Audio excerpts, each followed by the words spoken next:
Gikan sa 106.7 DYIS FM Radio Ugyon, ari ang Ugyon Balita, impormasyon kag mga pahibalo. Ugyon Balita.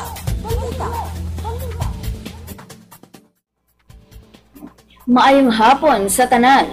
Gikan sa ulot balitaan ka Radyo Ugyon. Yari na Ugyon Balita, Oktubre 4, 2023. Hibalo ng mga aktibidades para sa Elderly Filipino Week. IPPO ginpadayag ang weekly accomplishment sa DYIS FM 106.7.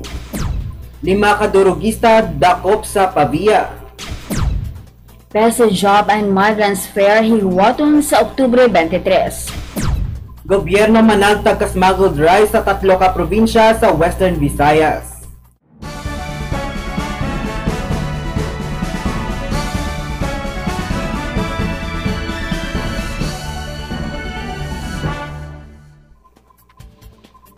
Ginpatpat ng Oscar Head Open Office of the Senior Citizens Affairs Santa Barbara kag League of Oscar Heads Province of Iloilo Rudy Patupatin kag Santa Barbara Senior Citizens Association President Teresita Soliesta ang mga aktibidades para sa Elderly Filipino Week Celebration sa Oktubre 23 to 27, 2023. Nalakip sa ilang mga aktibidades ang pagplaster kataripapa sa Senior Citizen Center sugod Oktubre 23 to 25 kung saan pwede kabaliya ang mga seniors kay ilang mga produkto na laswa, prutas, kararuton kag iban pa. May libreng haircut, manicure, pedicure kag massage sa mga katigulangan. Sa Oktubre 23 mayar nga bingo game kag sa Oktubre 27 may religious activity, folk dance competition, first canvassing kamot siya ng Elderly 2023 nga pagkakurunahan sa Desyembre 1 kag may raffle draw. Yaring ilapayag sa interview ni Ugyon Zoila Cordero. 23-24-25 may display kang mga braligya sa atubang sang senior citizens sa kada barangay nga may produkto sa southern barangays or northern barangays o kan sa poblasyon. Pwede nang damadara ang anda nga mga laswahan, mga prutas o kon mga kararuton kag kakainin. Mga aktibidades para sa Elderly Filipino Week Celebration. Ginpadayag sa Ilonggo Cups on Air program sa DYIS FM 106.7 ang accomplishments ka Iloilo Police Provincial Office o kon IPPO sa Setyembre 25 tugtog Oktubre 1, 2023.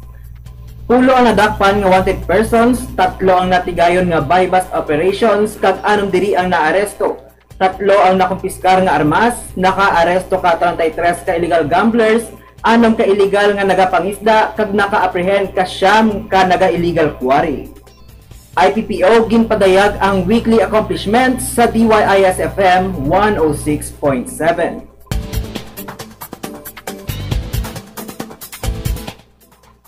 Lima tanan ang nadakpan nga involbar sa illegal nga droga paagi sa duha ka separado nga buy-bust operation sa Pavia. Ini ang ginpatigan sa Oktubre 1 alas 7:40 sa gabi nga nakaaresto ka duha ka persona, 30 ka gramo ka shabu nga may standard drug price nga 204,000 pesos kag bladed weapon. Kag buy-bust operation sa Oktubre 2 ang kaagahon kung sa diin tatupagidiri ang nadakpan, 45 ka gramo ka shabu nga ginabanta may 285,000 pesos nga standard drug price kag armas.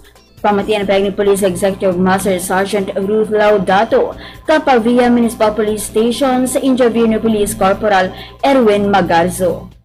Detained diri sa Subong sa custodial facility sa Pavia Municipal Police Station, and idugang talangwin after naton ina-arrest ang 5 ginpay dalom naton sila sini kay requirement naton pa drug test naton sila, and results ang 5 gid sila shows nga positive sila nga 5 sa presence sang sang drugs, so positive sila sa drug test sa result.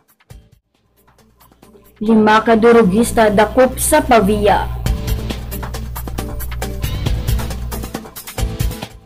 Magahiwat ang Iloilo Provincial Peso o kung Public Employment Service Office ka Peso Job and Migrants Fair sa Oktubre 23, 2023 sa Iloilo Provincial Capital, Casa Real de Iloilo. Sa mga nagapangita ka ubra, mahimo nga magpa-register sa Iloilo Provincial Capital 5th floor o kung sa Peso Cabanwa. Samtang batunon man ang walk-in applicants sa adlaw ka Peso Job and Migrants Fair. Peso Job and Migrants Fair hiwaton sa Oktubre 23.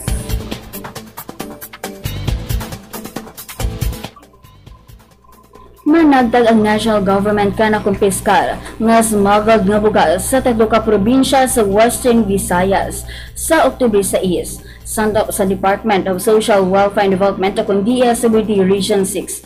Personal nga managtag rice subsidy si Presidente Bongbong Marcos Jr. sa mga pigado nga pamilya sa Antique, Aklan, kag Capiz. 25 ka kilo kabugas ang ipanagtag sa 1,000 nga mga benepisyaryo kapantawid Pamilyang Pilipino Program o Conforpi sa kada probinsya. Gobyerno managtag smuggled rice sa 3 ka probinsya sa Western Visayas. Kag amuyatong natipon nga balita sa bunga adlaw. Tubtubuha sa parang nga oras kag istasyon. Sa DYIS FM 106.7, ini si Eliza Cordero. Kag ako si JJ Bordon. Maayong hapon.